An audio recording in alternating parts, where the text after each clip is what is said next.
Welcome to LOA Today. I'm Walt Thiessen here with life coach Cindy Chavez. Today is Wednesday. Happy Neville Day, everybody. It is June the 26th, 2019, and it is 4 p.m. in New York, 1 p.m. in Los Angeles, 9 p.m. in London, and let's see, that makes it 6 a.m. in Sydney, Australia. That means that it is, I hope I'm calculating this properly.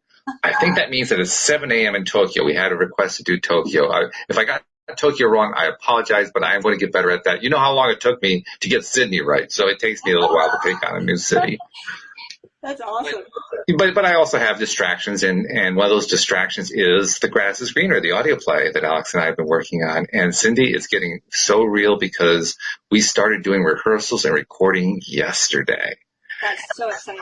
It's incredibly exciting. And it's even more exciting when you've been doing all this work to create these characters, to create this storyline, and then you hear them come to life.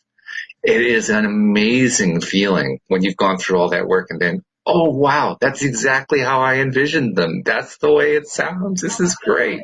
I'm so excited. I can't wait to hear it. And I mean, I've mentioned before that we have some really terrific actors who have joined us, and they are terrific. I don't even want to say too much because I don't want to give out any spoilers about the show, but I will tell you that we just finished this morning, or this afternoon, early this afternoon, we finished doing the recording with the gentleman who's serving as our host for the first episode, and he'll also be an ongoing host, kind of a narrator kind of a thing. And we had him do some extemporaneous, improvising as he was going along. We had him read the lines, but then we had him do like a Robin Williams and just kind of go wild with it. And there was one in particular. He did this one line. He did it straight. It was like a 1 or 2 sentence piece that he had to do that was in one section of the show. He did his 1 or 2 sentences, and then he added in like a half sentence after that. And the three of us, it was a good thing our mics were muted. We were rolling. It was so funny. It was great. So, this is a fun process. This is a really fun process. It's wonderful. I just can't get over how wonderful it is and how it came together, seemingly from my point of view, very easily. Mm-hmm. Not that there wasn't hard work involved, but I mean, there didn't seem to be struggle. There was just work that had to be done, but I never got any sense that it was frustrating or you were struggling to find the right things or the right people or anything. It's just like it all came together. That's so It has. It's true. No, you're absolutely right. I mean, there has been a ton of work. I've actually been tracking it because we're trying to figure out, okay, so who's actually putting in what work and so forth. Combined, we put in over 400 hours work on this thing. So there's a lot of work that goes in.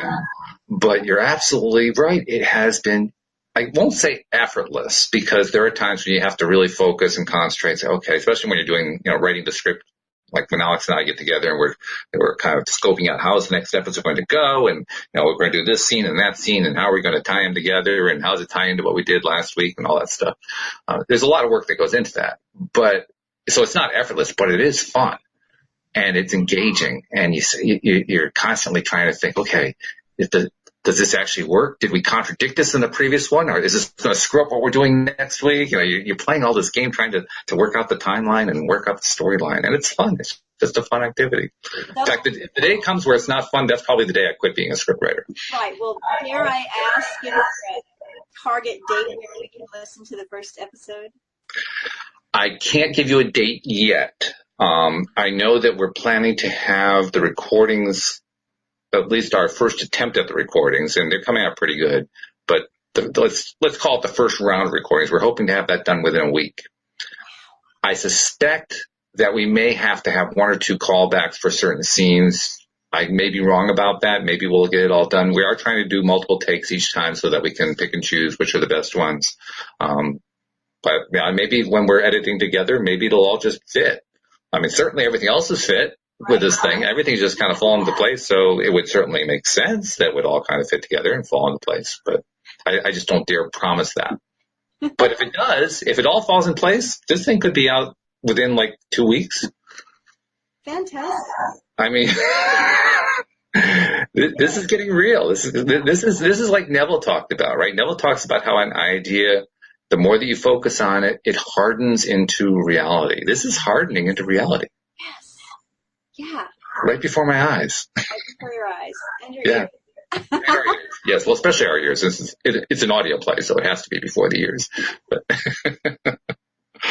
But anyway, before we get into talking about The Search, which is one of the shortest books he ever wrote, but I have a feeling it's going to take at least one episode, maybe more. We'll see. I don't know. Do you think we can get through The Search this week? I don't know. I don't know. When I look at my hard copy of it, there's so many sentences highlighted. It makes me think that we're going to have some discussion going on. So I don't know. We'll just take it as it comes, I guess. Absolutely. That's what we always do. So anyway, before we get into that, I want to make sure I touch on our promotional messages, which include the fact that, hey, one of the benefits of being a listener is you find out when The Grass is Greener gets released. You hear about it before anybody else. So if you're not yet a subscriber, please become a subscriber to the podcast. Very simple to do. Just go to the homepage of our website, loatoday.net, and right at the top of the page, you will find instructions for subscribing using your particular device. Very easy to do. It's like, following a wizard, an installation wizard or something like that. And then, of course, once you're subscribed, make sure that you share the fact as well that you are, a subscriber so other people can find about it and get their daily dose of happy as well. Also, feel free, and we encourage you to subscribe to us on our YouTube channel, because then you get to actually see us. You get to see Cindy. You get to see what I look like. You get to see what the other co-hosts look like as we're talking and recording the podcast. Just go onto YouTube and do a search for LOA Today podcast videos. We'll pop right up. Make sure you click the subscribe button. That way you'll get all of the episodes, and click the little bell next to the subscribe button, and that will give you a notification every single time that we either are doing a live stream like we're doing right now, or just post a recorded video, and you'll get first notification that there's another one waiting for you to listen to. So by all means, subscribe both ways. That way you get to see us as well as hear us. And there are our announcements for the day. So let's do some Nevilleizing. All right. Like you were saying before, this is a very short, and whether we'll be able to get through it all today, I have no idea. So it's called The Search. It's a little different than a lot of his other books where he's speaking about a theory and methods and things. This book starts telling a story of an experience he had. So The Search, at the beginning of it, he says, to Victoria. Yeah. The fulfillment of a dream. And I believe Victoria was his daughter. Okay. Apparently, I was reading that he was married for a very short marriage. And then after that marriage ended, single for a long time until he met his second wife. And when they married, they had a baby girl, Victoria. So who knows? I don't know. There are lots of Victorias in the world, but I'm assuming that he dedicated this to her. Well, I suspect it's probably true, because at least in my copy, it says to Victoria, and then in italics, the fulfillment of a dream. Oh, you know what? I didn't think about that he was calling her the fulfillment of a dream. But that seems to be what it implies, at least in the book that I'm looking at. Yeah, that's so nice. Okay. Yeah. So he begins once in an idle interval at sea.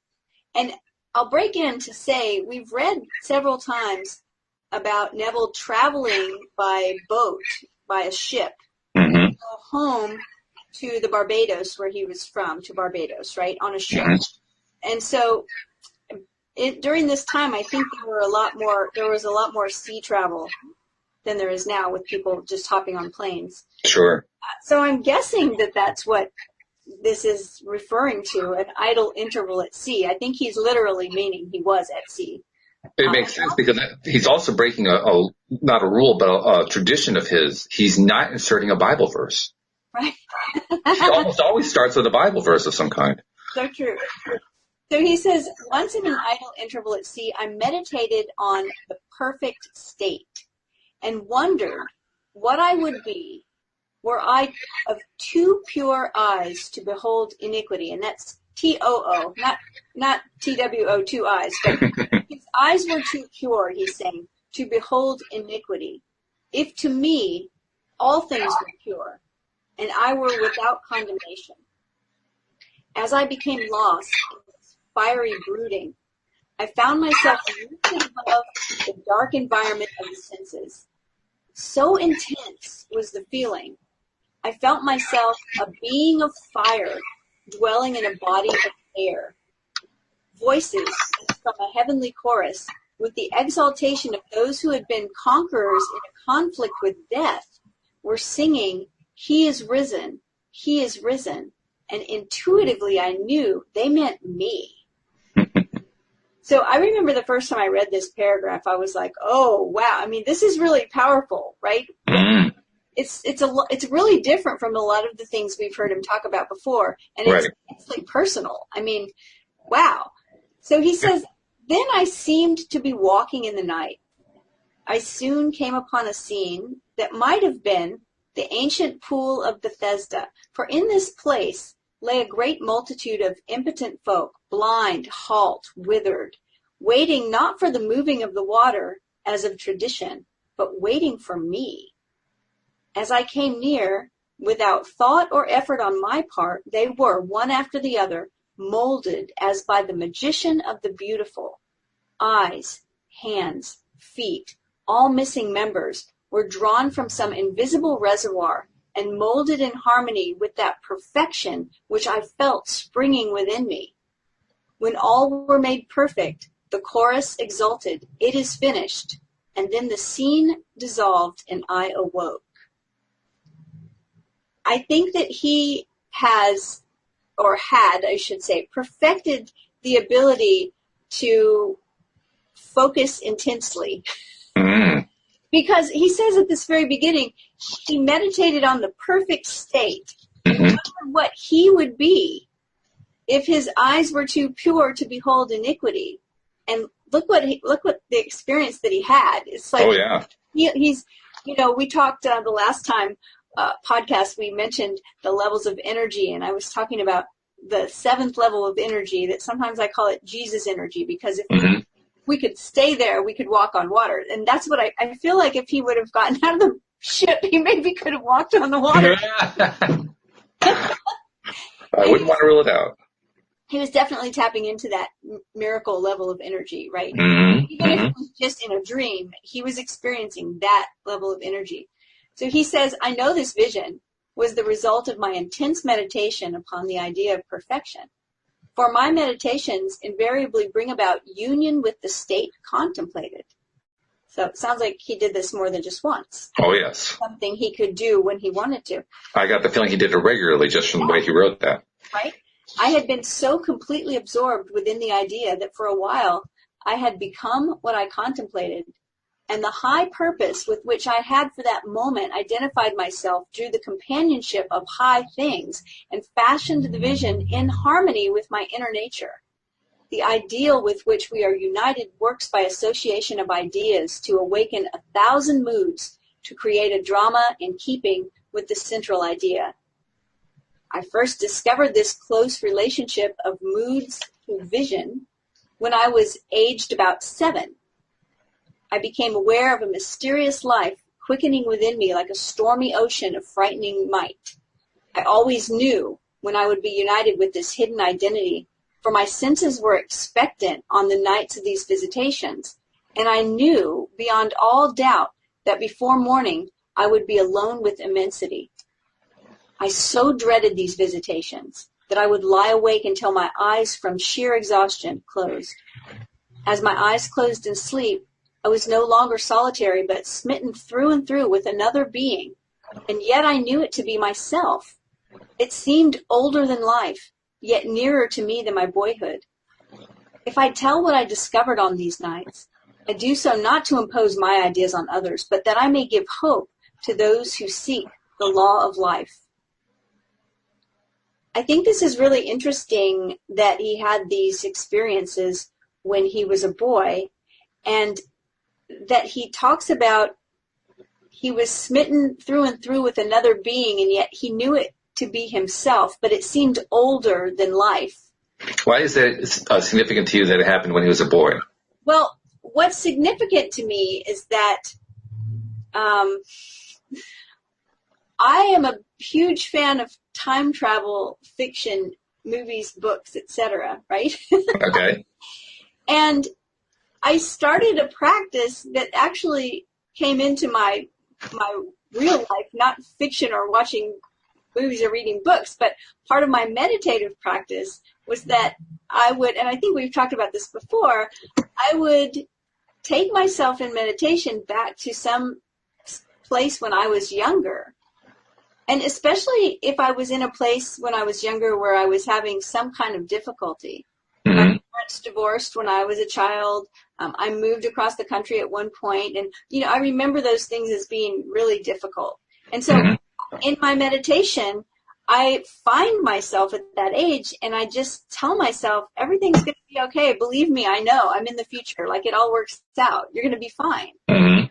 And I also have a practice in meditation where I'll go to find myself in the future, because I figure if at a certain age I started reaching back to myself as a younger self, then it's a habit I've continued. So there's an older self of me somewhere that's reaching back to me today and telling me everything's going to be okay. Mm-hmm. Mm-hmm. Sure. Yeah. Right? So that's interesting too. That's interesting too, because Linda Armstrong has talked about very much the same thing. In fact, she has led us through a couple of meditations designed to lead to that exact kind of result, where you're connecting with either a future self or a past self, or both sometimes. Yeah. Awesome. So to hear you describe that, it's like, well, there's a bit of a throwback to what Linda and I have talked about.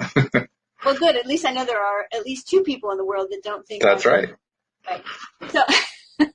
And you're not, by the way. But when I read this and I say, okay, so, and then the other reason why it's significant is because I had several experiences when I was very young, about this age, 6, 7 years old. And one, I remember that I was maybe, 9 or 10, Mm-hmm. Where it was this same kind of situation where I felt, he says an immensity. He knew he would be visited by an immensity. And I understood that when I read it, because I remember being younger and a small child and having this sense of something with me, a presence with me. And it wasn't scary in the way that, we think of monster under the bed scary. It was just scary because it was huge and powerful, like whatever this was, right? And I didn't know what it was. And so when I read this now, I think, oh, that's really interesting. The way he describes it, the way he explains it. And as a boy, it doesn't sound like he understood it. The adjective that comes to my mind as you describe that is one that is extremely overused today. But if we go back to the original meaning, it makes sense. What you described was literally awesome. Yeah, right. We use that word so lightly now, but right. Yeah, it was awesome. So he says, I discovered that my expectant mood worked as a magnet to unite me with this greater me, while my fears made it appear as a stormy sea. I got to interrupt you. When you had the experience, did you feel like it was your greater me? I don't know.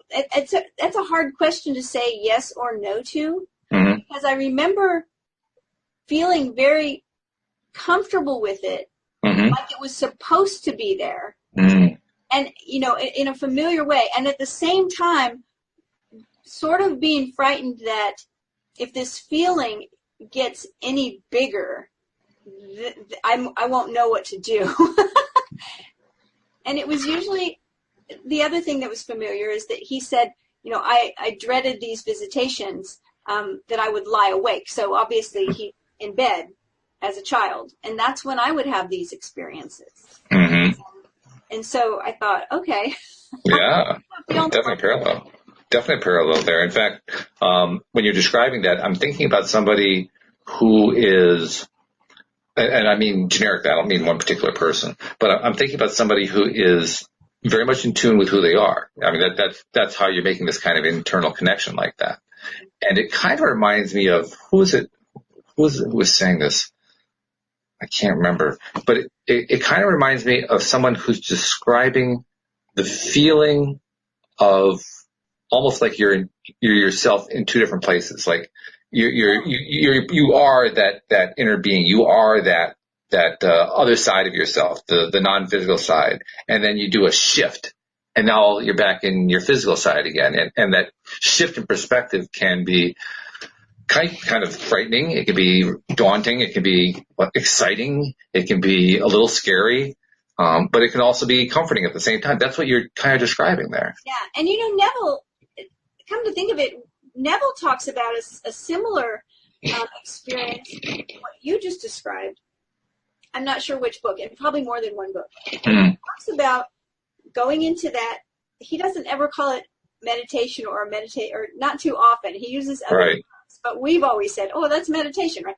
But he talks about getting so lost in the world you're imagining that when you open your eyes and come back, it's jarring, shock, because you were so present in that other space, right? That larger dimensional space. And so it reminds me of that here. And what you just said is that it's kind of when you come back around, it's kind of shocking. Right?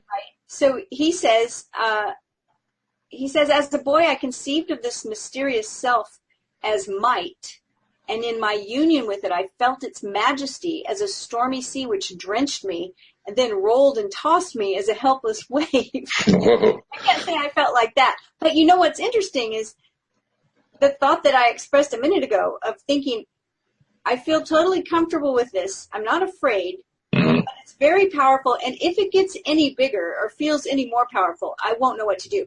That sounds like what he's talking about. Like, I think that's what happened. It didn't happen to me, but he says it rolled and tossed him as a helpless wave. This may sound strange. This may sound a little strange because it doesn't even sound like it's related on the surface. But let me tell you, just a few days ago, of course, we're in the middle of the end of June. And at the end of June, particularly in the Northeast and most of the northern part of the country, strawberry season. This is big strawberry season. And you get the best strawberries this time of year. Well, of course, we've been eating strawberries like crazy.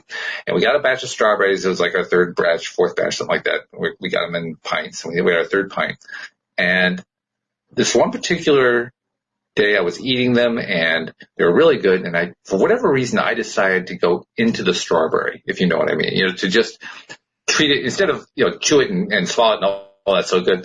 Take the time to really savor it and, do the whole appreciation of, oh, wow, how great this is. So I did. And it was, anyone who has had a strawberry that was a bad strawberry, and by bad I mean when store-bought that was mass-produced and so forth, it doesn't have much flavor, it maybe has some sweetness, you know that this is not what the normal experience is with that kind of strawberry. But when you have a really, really good one, this is the experience. You bite into it, and that strawberry flavor is just overwhelming. It overpowers your senses. It overpowers your taste buds. That's what happened that day. And it happened so much that the closest word I can think of to describe it was orgasmic. It was literally taking over my entire sensory system. To the point, fields forever. Yeah, no kidding.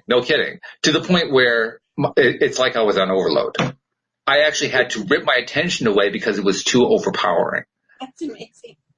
And that's kind of what it sounds like you were describing. You were describing where it just, you had this connection going on internally, and it was so overwhelming that it had this semi-scary side to it, even though it wasn't scary. Right. I had the second experience that we read something from Neville ages ago, but I remember saying, oh my goodness, I had this experience when I was a kid. I was sitting on the back of the couch, like with my feet on the part of the couch that you were supposed to sit on. I was really small, and I was sitting up on the back of the couch, and I was just la, la, la, doing whatever. TV was on. I wasn't really watching it. And all of a sudden, I got the sense that I was just getting bigger and bigger, and that everything was shrinking down and getting smaller and smaller.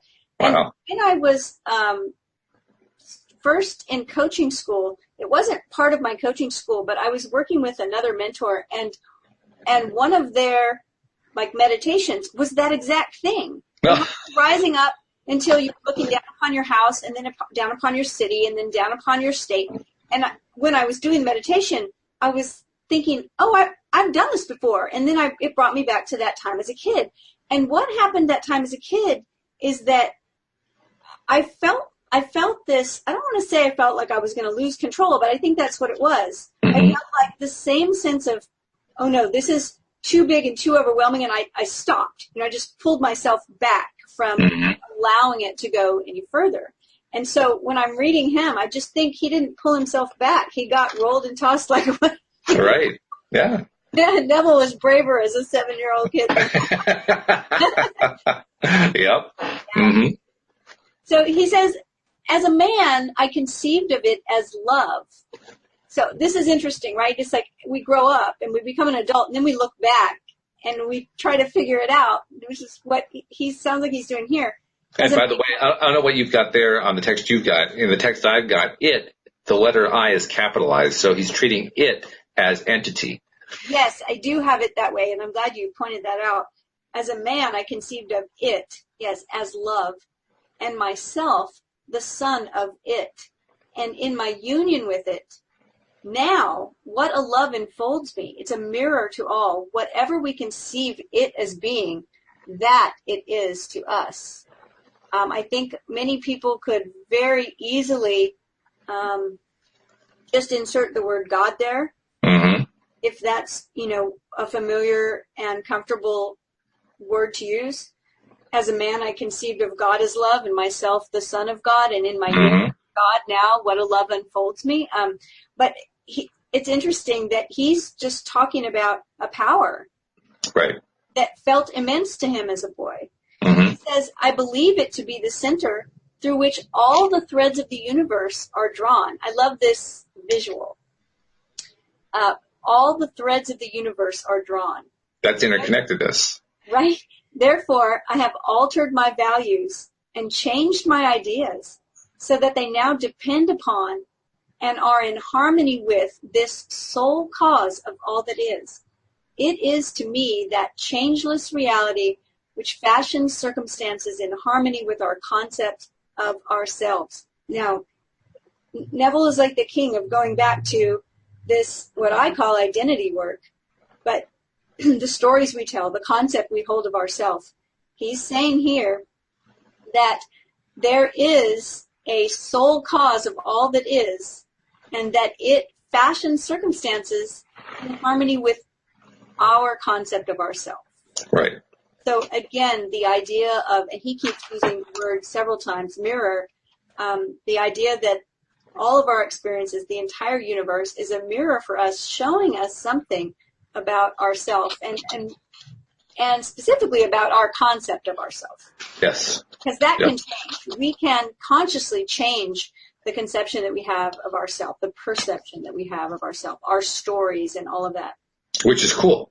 By the way, I mentioned that because there was a time I didn't think you could do that. And now I understand you can. And that's cool. That's really cool. So he says, as soon as we succeed in transforming ourselves, the world will melt magically before our eyes and reshape itself in harmony with that which our transformation affirms. This is his big message. All right. So he says, 2 other visions I will tell, because they bear out the truth of my assertion that we, by intensity of love and hate, become what we contemplate. Once with closed eyes, made radiant from brooding. I don't like that language. I've been trying to envision what that is to have eyes that are closed that are made radiant. What does that mean? I'm not sure what that means. I mean, it's very evocative emotionally, but I'm not sure if I can create the scene. I want to say that he's more speaking of him having a powerful inner vision than it is about us gazing upon what his eyes look like. That makes more sense to me, yeah. So he says, I meditated, but I think it's funny that he uses the word brooding. Yeah. And he's used it a lot in spaces where he, like right here, he does say meditated. In spaces where he talks about meditation, he will also kind of interchangeably talk about brooding. And that's kind of funny because it's not the typical definition that I would have for that word. Although it certainly fits. It qualifies for sure. So he says, once with closed eyes made radiant from brooding, I meditated on the eternal question, who am I? And felt myself gradually dissolve into a shoreless sea of vibrant light, imagination passing beyond all fear of death. In this state, nothing existed but myself, a boundless ocean of liquid light. Never have I felt more intimate with being, and being is capital. How long this experience lasted, I do not know. But my return to earth was accompanied by a distinct feeling of crystallizing again into human shape. At another time, I lay on my bed, and with my eyes shut as in sleep, I brooded on the mystery of Buddha. In a little while, the dark caverns of my brain began to grow luminous. I seemed to be surrounded by luminous clouds which emanated from my head as fiery, pulsating rings. I saw nothing but these luminous rings for a time, and then there appeared before my eyes a rock of quartz crystal. While I gazed upon it, the crystal broke into pieces which invisible hands quickly shaped into the living Buddha. As I looked on this meditative figure, I saw that it was myself. I was the living Buddha whom I contemplated. A light like the sun glowed from this living image of myself with increasing intensity until it exploded. Then the light gradually faded, and once more I was back within the blackness of my room. Out of what sphere or treasury of design came this being mightier than human, his garments, the crystal, the light? If I saw, heard, and moved in a world of real beings, when I seemed to myself to be walking in the night, when the lame, the halt, the blind were transformed in harmony with my inner nature, then I am justified in assuming that I have a more subtle body than the physical, a body that can be detached from the physical and used in other spheres. For to see, to hear, to move are functions of an organism, however ethereal. If I brood over the alternative that my psychic experiences were self-begotten fantasy, no less am I moved to wonder at this mightier self who flashes on my mind a drama as real as those I experience when I am fully awake. I think it's interesting here that Neville talks about spheres. Why? Because I think I get some hints of that Neville was maybe familiar with the Kabbalah. Oh, talk about that for a moment. Well, the Kabbalah is something you can study for 100 years and just scratch the surface. But in what's known as the Tree of Life, or the Sephirot, there are spheres. And I'm wondering if that's what he's talking about. Because there's the idea that there are different spheres and different levels within those spheres where things are actually going on. And that's what it sounds like when he says a body that can be detached from the physical and used in other spheres. Every once in a while, Neville gives himself away a little bit, I think, by using language that's connected to the Kabbalah, to Buddhism, to magic, to Hindu magic. I see different things, and he stays in his one lane, but he does bring in things from here and there. So, which is fine, and it's a good thing. I think you're bringing up a good point. I'd also like to add in the point that when we've talked before, we've remarked before on numerous occasions about how Neville gives his writings and his talks in metaphor and in simile and in analogy and symbolism and allegory and just about any other kind of literary device you can think of that isn't literal. Right. And that's his way of communicating. It's very, first of all, it's very appropriate for his time. That was a big thing during the mid 20th century. And it's also appropriate within religious circles, and he gave most of his talks associated with churches. And so it fits that as well. But it also, to my mind, it's his way of taking that which is not easily describable and describing it. That's one of the great beauties of symbolism and of metaphor.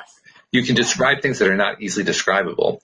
So you have to kind of follow along. You have to, get a sense of the Neville decoder ring, as we like to call it. But once you got that, you begin to realize that these metaphors that he's describing, these dreams that he's describing, are metaphorical. I mean, every single one of these little dream visions that he had are metaphorical. Did he actually experience them? Yeah, I suspect he probably did. But they're still metaphorical. They still are representative. So, for instance, he talked in the first one about how, I think, did he actually use the word God? I can't remember if he used the word God, but about how he just felt this immensely powerful being and that he was that being.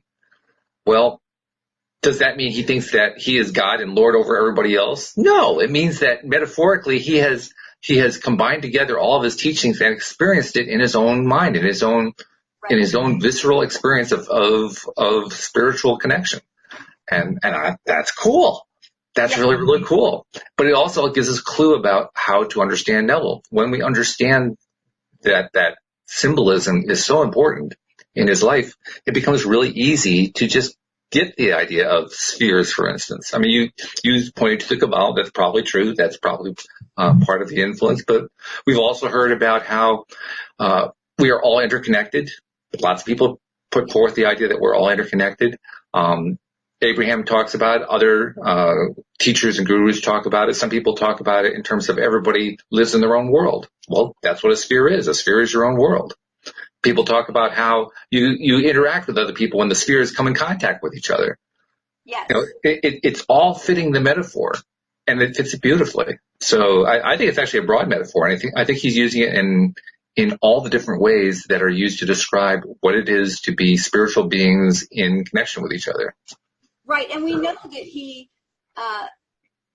he studied lots of different systems, and he studied lots of different holy books, if you will. Mm-hmm.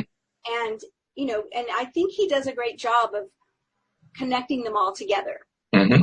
which is something that I really appreciate and love. The more I study, the more I connect everything as being pretty much, it's all just the same thing, right? It's different ways of describing the same things. So he talked here in this last vision about how he was the only one there. Yeah. What a great way to describe being in your own world. Right. That's exactly what that is. Yeah, he was the only person in that world. Yeah. And it's a beautiful analogy. It's a beautiful metaphor. It's a metaphor that really describes what it's like to be with yourself. So he's this next one, I think, is the one that I probably have all marked up in my book, just pretty wild. He says, on these fiery meditations I have entered again and again, and I know beyond all doubt that both assumptions are true. Housed within this form of earth is a body attuned to a world of light. Mm. I have, by intense meditation, lifted it as with a magnet through the skull of this dark house of flesh. The first time I awoke, the fires within me, I thought my head would explode. There was an intense vibration at the base of my skull, and then sudden oblivion of all.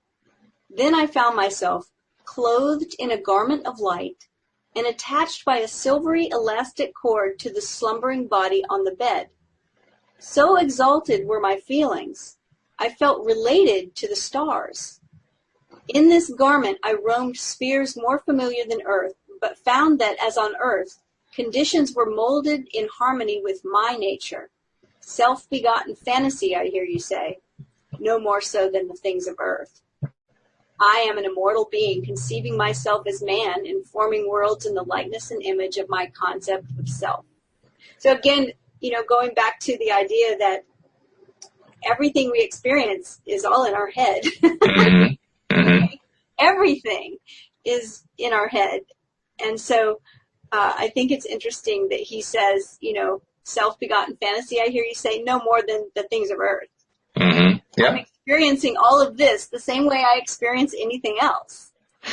It's also very clear to me that this segment describes an experience that many people have experienced. It's often described as astral travel or out-of-body experiences, that kind of thing.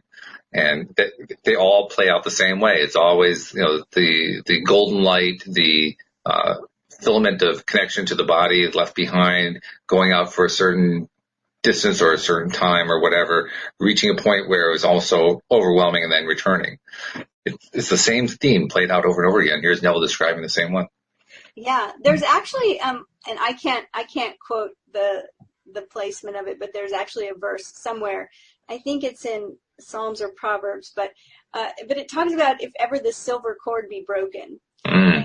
My kids and I would always we had a joke about that. We were like, I would go meditate. I'm going to go meditate. Don't let the cord break, because they're like, what happens if the silver cord breaks when you're off meditating? Do people find you and you're just there in the lotus position and that's just never come back? So this is a joke. But when Neville says here, the first time I awoke the fires within me, I thought my head would explode. Whoa, okay. He felt a vibration at the base of his skull. That's pretty, that would shake me, I think, right? It would definitely shake me. I'm sure of it. I mean, I get excited whenever I can feel like an aura extending from me. That to me is a major experience. So going through what he's describing, whoa, yeah, that's pretty intense. So he says, what we imagine, that we are. By our imagination, we have created this stream of life. And by our imagination, we will re-enter that eternal world of light, becoming that which we were before we imagined the world. In the divine economy, nothing is lost. We cannot lose anything save by descent from the sphere where the thing has its natural life. There is no transforming power in death, and whether we are here or there, we fashion the world that surrounds us by the intensity of our imagination and feeling, and we illuminate or darken our lives by the concepts we hold of ourselves. Nothing is more important to us than our conception of ourselves, and especially is this true of our concept of the deep, hidden one is capitalized, within us. I wonder how many people who have read this skip rapidly past the phrase, there is no transforming power in death. Well, I think it was very interesting that, for me anyway, because, I mean, when I think about life after this life, right, I hadn't given it much thought to what he was saying, but now I understand that he is saying, look, even after this life, when we return to wherever we came from, that everything is still created by our imagination. Yes. Right? It's not like we are conscious creating or maybe unconsciously creating here by our imagination, and then we pass into the great beyond and it's any different. He's saying we're still creating everything there with our imagination. I think that's something I hadn't really thought about before. I think it's true, though. Yeah. I mean that as soon as you read that, I just intuitively believed, yes, of course. Like, what else could it possibly be? That's the way I reacted to it. Yeah. So Neville goes on to say, those that help or hinder us, whether they know it or not, are the servants of that law which shapes outward circumstance in harmony with our inner nature. It is our conception of ourselves which frees or constrains us, though it may use material agencies to achieve its purpose. Because life molds the outer world to reflect the inner arrangement of our minds, there's no way of bringing about the outer perfection we seek other than by the transformation of ourselves. No help, and I know this is highlighted in my book, no help cometh from without. The hills to which we lift our eyes are those of an inner range. Well, I can see why you highlighted that one. Yeah. There's a verse somewhere that says, I lift my eyes to the hills from whence cometh my help. Right. And the devil is saying, no help comes from without. The hills that you lift your eyes to are those of an inner range. That's a great point. Really powerful. Yes. Yeah. It is thus to our own consciousness that we must turn as to the only reality, the only foundation on which all phenomena can be explained. We can rely absolutely on the justice of this law to give us only that which is of the nature of ourselves. To attempt to change the world before we change our concept of ourselves is to struggle against the nature of things. There can be no outer change until there is first an inner change. As within, so without. Now that's a Hermetic principle, so there's Neville's dipping into Hermeticism a little bit. Once again. I'm not advocating philosophical indifference when I suggest that we should imagine ourselves as already that which we want to be, living in a mental atmosphere of greatness, rather than using physical means and arguments to bring about the desired change. Everything we do, unaccompanied by a change of consciousness, is but futile readjustments of surfaces. However we toil or struggle, we can receive no more than our subconscious assumptions affirm. I love that line. What's that? that everything we do that's unaccompanied by a change of consciousness is just readjustment of surfaces, futile readjustment of surfaces. So the change has to come from within. The change has to be a change of our consciousness. And then the things outwardly change. You know, when he talks about that to attempt to change the world before we change our concept of ourselves is to struggle against the nature of things. Mm-hmm. Right? The idea that to want to have a more positive experience is a negative experience. Yes.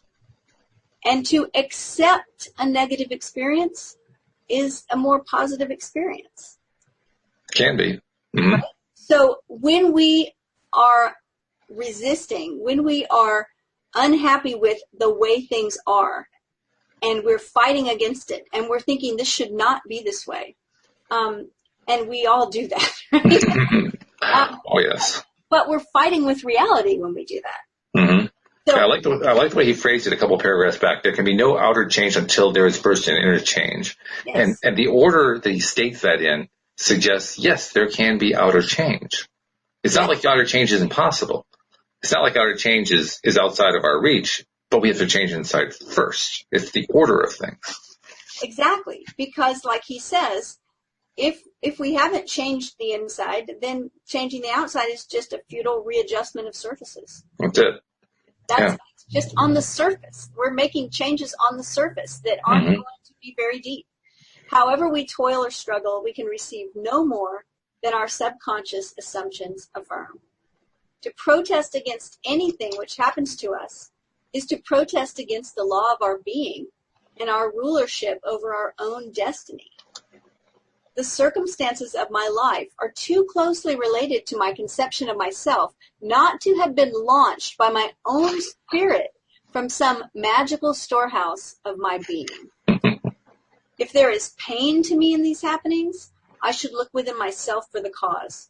For I am moved here and there and made to live in a world in harmony with my concept of myself. Intense meditation brings about a union with the state contemplated. And during this union, we see visions, have experiences, and behave in keeping with our change of consciousness. This shows us that a transformation of consciousness will result in a change of environment and behavior. However, our ordinary alterations of consciousness as we pass from one state to another are not transformations, because each of them is so rapidly succeeded by another in the reverse direction. Mm-hmm. But whenever one state grows so stable as to definitely expel its rivals, then that central habitual state defines the character and is a true transformation. To say that we are transformed means that ideas previously peripheral in our consciousness now take a central place and form the habitual center of our energy. I like the way he says that, you know, we come back very quickly. That's why we can't always say it's a transformation, because every transformation is rapidly succeeded by another in the reverse direction. So, when he described that, on like the surface and on a deeper level, it just instantly came to me, that's what we do all the time. Right. We regularly do that. And what those of us who are studying to be deliberate conscious creators are trying to learn to do is to do that less often, to spend more time focused on what we prefer and not fall into that little trap. But we still do at times. It's just part of being human. He says all wars prove that violent emotions are extremely potent in precipitating mental rearrangements. Every great conflict has been followed by an era of materialism and greed in which the ideals for which the conflict ostensibly was waged are submerged. This is inevitable because war evokes hate, which impels a descent in consciousness from the plane of the ideal to the level where the conflict is waged. And we talked a little bit, well, we have talked many times about energy levels, but in the system that I teach, where there are 7 levels of energy, level 1 is victim level, and level 2 is conflict. So and we talked a minute ago about the walking on water level is 7, right? So when he's talking about descent in consciousness from the plane of the ideal, which would be where he was when all the people were just being healed from being around him, Yeah. To descending to the level where conflict is waged. That's way down at the bottom of the energy ladder there. Mm-hmm. It is. That's true. And in so describing, he also ends up describing the nature of us coming to terms with the fact that we are both. We are both that being that is capable of walking on water, and we are also equally that being that is capable of engaging in conflict or even lower levels. We are both. Yes. And, I heard someone recently say they use the term larger self instead of higher self. Mm-hmm. And the point they were making is that our whole self is what you just said. Mm-hmm. It's a self that involves everything, that we came here to experience everything. Our ego thinks that should be only things that feel good and that we think are beneficial. But in truth, our larger self experiences a lot more. And I don't know what Neville would have to say about that, but I think it's worth entertaining. I don't know what he would say about it either, to be honest. But it would be interesting to find out what he would say. My suspicion is I don't think he actually separates them in his mind. He separates them for us. He talks about in this paragraph, I forget where we are here, but the paragraph I'm looking at, love and hate have a magical transforming power. And we go through their exercise in the likeness of what we contemplate. Love and hate have a magical transforming power. So he is on some level aware of that full wholeness in this vision that he's describing here. Yes, and he also said, just a few lines back, he was talking about whatever we create, whether it's, from love or hate, whatever we create, that it's coming from some magical storehouse of our own self-expression, right? So he says if we would become as emotionally aroused over our ideals as we become over our dislikes, we would ascend to the plane of our ideals as easily as we now descend to the level of our hates. Love and hate, this is what you were just reading, love and hate have a magical transforming power, and we grow through their exercise into the likeness of what we contemplate. By intensity of hatred, we create in ourselves the character we imagine in our enemies. Qualities die for want of attention, so the unlovely states might best be rubbed out by imagining beauty for ashes and joy for mourning, rather than by direct attacks on the state from which we would be free. Whatsoever things are lovely and of a good report, think on these things, for we become that which we are en rapport. There's nothing to change but our concept of self. Humanity is a single being in spite of its many forms and faces, and there is in it only such seeming separation as we find in our own being when we are dreaming. The pictures and circumstances we see in dreams are creations of our own imagination and have no existence save in ourselves. The same is true of the pictures and circumstances we see in this dream of life. They reveal our concepts of ourselves. As soon as we succeed in transforming self, our world will dissolve and reshape itself in harmony with that which our change affirms. The universe which we study with such care is a dream. We, the dreamers of the dream, eternal dreamers dreaming non-eternal dreams. One day, like Nebuchadnezzar, we shall awaken from the dream, from the nightmare in which we fought with demons, to find that we really never left our eternal home, that we were never born and have never died, save in our dream. This is a very appropriate, this last two paragraphs, in part because of a conversation you and I had before we started the podcast, which we kind of touched on very briefly. I'd been noticing in Facebook groups a lot of people talking about the idea of others being ourselves internally expanding outward, or they are extensions of us outside. And here he says, in a way that seems quite blunt, he says humanity is a single being in spite of its many forms and faces. So how do we take that? I mean, a lot of people take that as literal. There is just one being. Humanity is just one being. And as I read that, I keep reminding myself, everything he writes is metaphor. Right. Everything he writes is symbolic. If you fail to take that into account, you miss the meaning of what he's saying. yes, we are all connected, and in that sense, we are all a single being, in spite of its many forms and faces. Does that mean that's all he thinks of? No, I don't think so. I think he thinks of it as a much bigger picture than that. And that's the beauty of it as far as I'm concerned. It's like the analogy that we hear people talk about that, the ocean is made up of many drops of water. It's still the ocean. Humanity is humanity, but we are individuals as well. Yeah.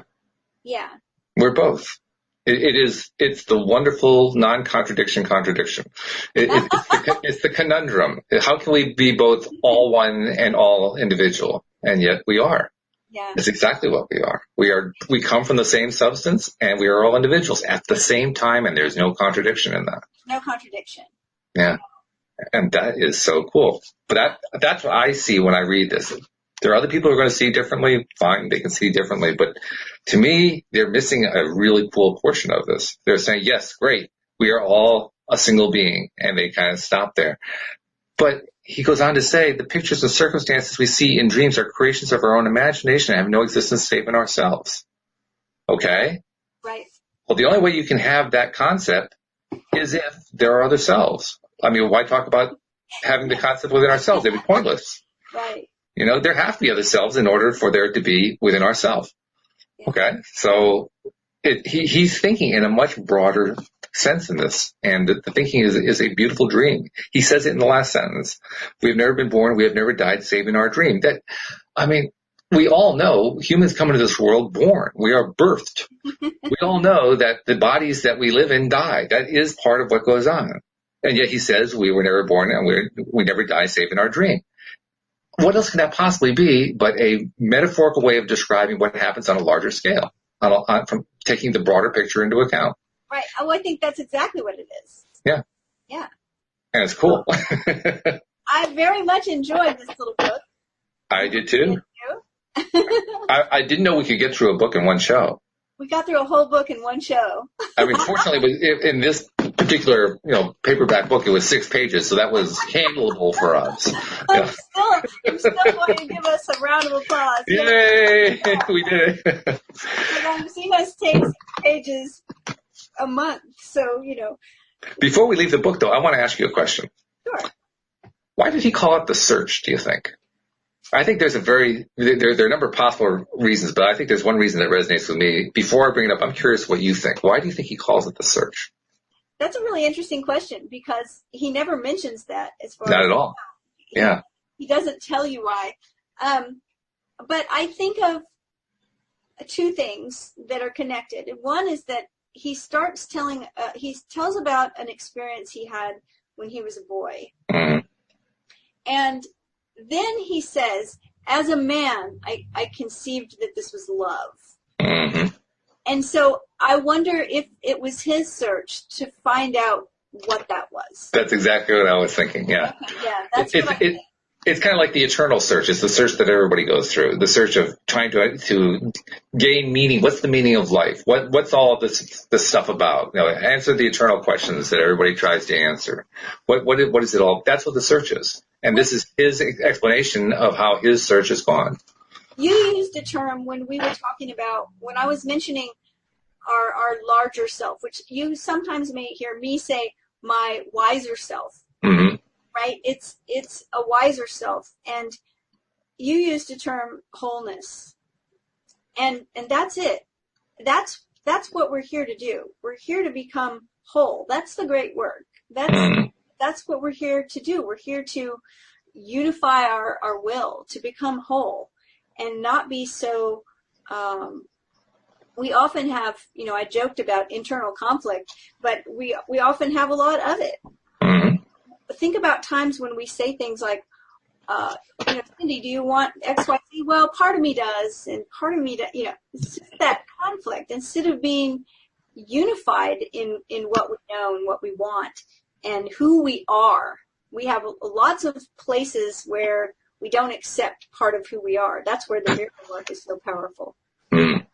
Once we can accept our whole self, the higher self and the lower self, the whole self, the larger self, that's when things really start happening. And for me, when I see that title, The Search, the way I picture it in my mind and in my soul really is it's the search to fill in the gaps of my understanding. Yeah. It's not like I'm broken and have to heal myself. No. It's coming to terms with that wholeness that I already am and have been all along. Yes. Yes. It's a process. Mm-hmm. It's a process. That's what we're doing here. That's why we do this show. Why we do this show, yes. Plus, it's also fun, and it's our daily dose of happy. So thank you very much. We're actually going to be missing you for a couple of weeks. You're going to be taking a little bit of sabbatical. And, I am taking a couple of weeks off, and I'm going to do lots of reading. Probably some of it will be Neville. Mm-hmm. Resting and relaxing, and but I'll be back. So the next couple of weeks, most likely it's going to be my good friend Alex stepping in to do the Wednesday shows for us. And we won't be touching on Neville for the next couple of weeks, but we will get back to Neville when Cindy returns. So just because Cindy is gone doesn't mean that Neville Day is gone forever. It is not. It will return. Just have to be a little patient and think of it as like a summer vacation. Yes, exactly. It's perfect. Which is perfect. So thank you very much, Cindy. As usual, you have guided us through this book as the other books so brilliantly, and we really appreciate all your insights. It was wonderful. Also, remind people how to reach Cindy Chavez, the life coach. They can find me online, cindychavez.com, CINDIECHAVEZ.com. I would love to hear from you. Excellent.